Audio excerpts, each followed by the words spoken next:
Welcome back to my channel. तो हमारी सुबह हो चुकी है और सुबह सुबह मैंने रेडी कर लिया है ओट्स।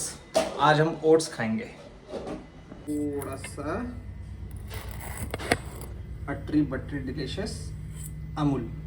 ओके, तो मेरा नाश्ता हो गया और साथ में एक प्रॉब्लम भी हो गया। मेरे पास मेरा कैनवस ख़त्म हो गया है और मेरा अभी जो सामान है वो आ रहा है। अभी रास्ते में हैदराबाद तक पहुंच गया, अभी आ रहा है रास्ते में। तो मेरे पास अभी कैनवस नहीं है, मेरे पास स्केच बुक है। तो मैं सोच रहा हूँ आज को स्केच करूँगा और फिगर्स ड्राइंग करूँगा, मतलब पोर्ट्रेट ड्राइंग और फिगर ड्राइंग करूँगा। और कैनवस तो है नहीं तो फिर कलर तो रहने देते हैं आज, ठीक है। कलर का मैंने स्टडी कर लिया था, तो आज मैं पेंसिल से स्केच करूँगा।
ये स्केच किया, एक मैंने ये स्केच किया, एक पेज मैंने ये स्केच किया और एक और मैं स्टार्ट करने जा रहा हूँ अभी।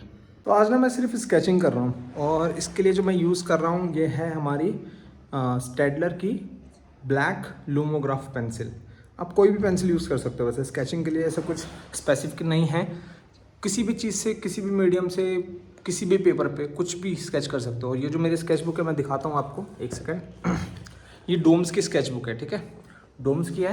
और पेपर इसके अच्छे हैं, बहुत एक्सपेंसिव नहीं है, मेन बात तो ये है। और मैं बहुत ज़्यादा एक्सपेंसिव स्केच बुक नहीं लेता हूँ। मैं कैनवस लेता हूँ, कैनवस पे मैं पैसा लगाता हूँ, कलर्स पे पैसा लगाता हूँ, एक्रिलिक ऑयल पे। स्केच बुक पे उतना एक्सपेंड नहीं करता हूँ क्योंकि मुझे स्केच बुक बस एक प्रैक्टिस के लिए करना है और उसमें मेरे को बहुत ज़्यादा कोई खास मटेरियल नहीं चाहिए, ठीक है। हाँ, जैसे मुझे कुछ स्पेसिफिकली मुझे कुछ स्टडी करना है, कुछ बनाना है, कुछ ऐसा, तो मैं शायद कैंसन का या फिर फैब्रियानो का पेपर यूज़ कर लूँगा। लेकिन स्केचिंग के लिए, खासकर ये जो मैं कर रहा हूँ प्रैक्टिस, इसके लिए कोई बहुत खास नहीं चाहिए कुछ। Normal sketch book, news print paper, cartridge sheet, कुछ भी चलेगा यार। तो चलो इस स्केच को भी करता हूँ मैं कंप्लीट। कभी कभी ना नेगेटिव पार्ट को निकालने के लिए, पॉजिटिव पार्ट को निकालने के लिए हमें नेगेटिव को फिल करना ज़रूरी है। जैसे देखो मैं इसको फिल कर रहा हूँ ना, इसके बालों को मैं यहाँ पे फिल कर रहा हूँ, तो कहीं ना कहीं जो ये वाला स्पेस है ये निकल कर आएगा अच्छे से। ये वाला स्केच भी हो चुका है। बहुत रफ लाइन से, देखो कितनी रफ लाइन डाल के मैंने इसको स्केच को निकाला है। तो देखो हम दिन में कितने स्केच करें, 1 2 3 4 5 6 बनाए। अच्छा, इसकी ना कोई क्वांटिटी नहीं है कि कितने स्केचेस हमें डेली करने चाहिए। क्योंकि जब मैं एकेडमी में था, जब मैं सीख रहा था कॉलेज टाइम पे, तो हमें एक दिन में 25 स्केचेस करने के लिए बोले जाते थे और मैं करता था 15 10 8, बस इतना ही करता था, लेकिन समझ के करता था, ठीक है। तो कह सकते हैं कि क्वांटिटी जब आप लेकर आते हो तो क्वालिटी इंप्रूव हो जाती है कहीं ना कहीं, लेकिन जब आप क्वालिटी पे ही ध्यान देते हो ना तो क्वांटिटी एक टाइम को बन जाती है। क्योंकि मैं मानता हूँ जब आप धीरे धीरे चलना शुरू करते हो, मतलब जब बच्चा होता है एकदम से भागने नहीं लगता है, पहले वो धीरे धीरे चलता है, ठीक है। वो जैसे 2 हाथ नीचे रखता है, 2 पैर नीचे रखता है, दोनों ऐसे करके चलता है, फिर खड़ा होता है, फिर अपनी बॉडी को संभालना सीखता है, फिर भागना सीखता है, ऐसे करके, ठीक है। ऐसे मुझे लगता है कि ड्राइंग, पेंटिंग, इन सब में भी होना चाहिए कि आप क्वालिटी पे ध्यान दो, क्वांटिटी पे ज़्यादा ध्यान नहीं देना चाहिए। कि क्वालिटी पे ध्यान दो पहले और करो और निकलो, काम को कर करके निकलो। अब जैसे मैं, अगर मैं चाहता तो एक पोर्ट्रेट को मैं बहुत अच्छे से लाइट डार्क और ये सब लगा के ना बहुत रियलिस्टिक भी बना सकता था, लेकिन मेरा मकसद उतना नहीं था। मेरा मकसद था वहाँ पे बस थोड़ा सा सीखना। तो जब भी हम स्केच की बात करते हैं, आप ये मत समझो कि बहुत हाइपर रियलिस्टिक आपको ड्राइंग बनानी है। ड्राइंग अलग है, स्केचिंग अलग है। ये कहीं ना कहीं स्केचिंग है और थोड़ी सी ड्राइंग भी है। मतलब मैंने रफ लाइन्स के साथ में भी, कंस्ट्रक्शन लाइन के साथ में भी काम करा और थोड़ी सी डिटेलिंग भी दी है, ठीक है।